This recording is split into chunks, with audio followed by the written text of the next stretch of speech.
smells of rich mahogany. And now, back to the Big Dumb Fun Show. Back on the Big Dumb Fun Show, we're enjoying a cup of Joe here in studio, and you can with us Mondays, 7 to 10 p.m. Central Standard Time. We are here at BigDumbFunShow.com. The rest of the week, watch the show in replay. That's right. We are online at BigDumbFunShow.com. The rest of the week, when you watch the show, go to livestream.com/BDFS. You can watch the show. It's actually on the front of the page. It's on the back of the page. It's the first, front, and last thing you should do during the day. It's on the back of the page? Why can't we be on the back of the page, too? If you go to the back of our page, that's absolutely right. Who's got a back page? Nobody has a back page. We could have one. I guess it's a good idea. Somebody invented a Dorito, all right? Yeah, somebody did invent a Dorito. There wasn't one before, and so why couldn't we have a back page online? That's absolutely true. In just a few minutes, we're going to talk. You know what? It would be a camera angle of the back of you. Like, oh, man. I could see why he pulled a rotator cuff. The front page and the back page, and this fat ass tore his rotator cuff putting on his own damn pants. Did I mention to you when you get older? Yes. You might not experience this yet. You know what? Please, you are so much older not like I'm and so an much wiser. Yeah. Okay, I'm just older. That extra 10 years adds a lot. You gotta let me. 10, what's that? That's at 10 years. 10 years. Adds a lot. Okay, I didn't know what. Please share me some wisdom. Get your wisdom on here. That much like your experience in the backyard, right, where you're cutting down tree limbs and you got like thick branches, your toenails gonna get thicker.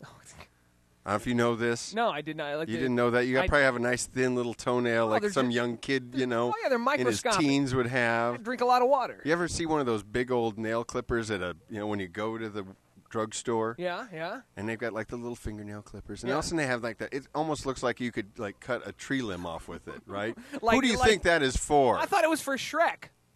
No, it's like a big ogre of a man. It's for somebody like myself. Oh, when you have somebody really thick... who's a little older in age, because things go away, things also become new, if you will. Like I have hair growing in places, but that's for another segment. Please, I don't want to get your hopes up and think, please don't. Old age is going to be torn rotator cuffs and thick toenails because it's worse than that, mister. I was going to say, is there anything good that I can expect? Oh, wise one, Obi-Wan. I mean, other than large, thick, nasty, meaty toenails that I can... They're not meaty. I mean, they're just because it's kind of brittle, like this thick toenail, which is not really attractive. It's gross. Yeah, it's not attractive. I mean, you've seen your dad's feet, haven't you? And what do you say? Never. Cover those up. Those look disgusting. No, because he's always wearing the socks and the sandals. That's what dads do. In just a few minutes, we're going to be talking Westboro, a ride against the Westboro Baptist Church coming up here in just a few days. But we wanted to touch base first with some folks right now. They're not getting a lot of press, but they're definitely in the media. They're getting more press nowadays. They're getting more and more press. It's Occupy Wall Street, these guys that set up park in what's now called Liberty Park in New York, and now they're starting to get arrested. Right around the corner from Wall Street. Now it's starting to get interesting. Hi, this is Patrick Bird at Occupy Wall Street. How can I help you? Hi, Patrick. This is Aaron with the Big Dumb Fun Show. You're on the air. How you doing, buddy? Good. How about you guys? Good. We talked with Grim last week, who was answering the hotline, and we tried to get a little bit more information about exactly what the movement was all about. But we understand now it's been taken up a notch because it was just kind of we're gonna occupy, we're gonna have a barbecue or a pig roast, something's gonna happen. But now people are being arrested, and now you've got guys in jail now, right? Yeah. What happened was on Saturday we had I think the total number was 96 arrests, and what happened was there was a march that went from Liberty Square which was formerly known as Ducati Park, to Washington Square Park, and then it moved on Union Square. By the time it got to Union Square, there had been 8 arrests, and 2 of those arrests were our live stream people. They were specifically trying to get rid of our ability to speak to the world. And then when the turned south from Union Square and headed back to home base, the police set up massive nets and began indiscriminately arresting people, and in a couple cases, macing people. Well, were you being violent or disorderly at the time, or was anything? No. I mean, it was very peaceful. You know, I mean, there were instances of blocking traffic, the police say, but you know, it was very peaceful. And you know, I think a lot of those instances of blocking traffic were because people were running away. You know, there are a lot of videos of that on YouTube and on our site. Now, there was I had read on your site and online, I retweeted that you were called to the local, there's a police advocacy hotline number that people could call for somebody from, if you will, the police department to come out as a witness or an advocate, if you will, for the public and not for the police department. Have you had any response on that? You know, I can't speak to that right now. I haven't been in contact with the legal group for a few hours. You know, that has been going on mostly then. Because I think that's going to be our next call here, is to call them and see if they even answer their line. Although it may go to voicemail, we'll leave them a message and ask them to call us back.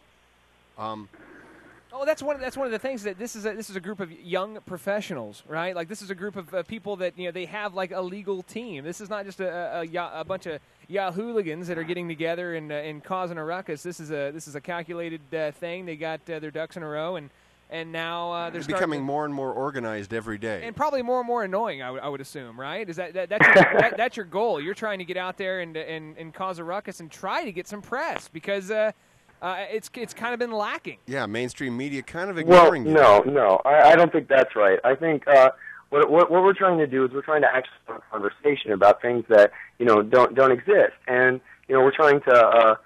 When we have marches, we're trying to have a conversation. We're trying to deliver, you know, this message that there are, you know, real problems in this country that, you know, actual solutions aren't really discussed. We have, you know, theatrics, and we think that there needs to be, you know, an actual conversation, and we think that we're starting it.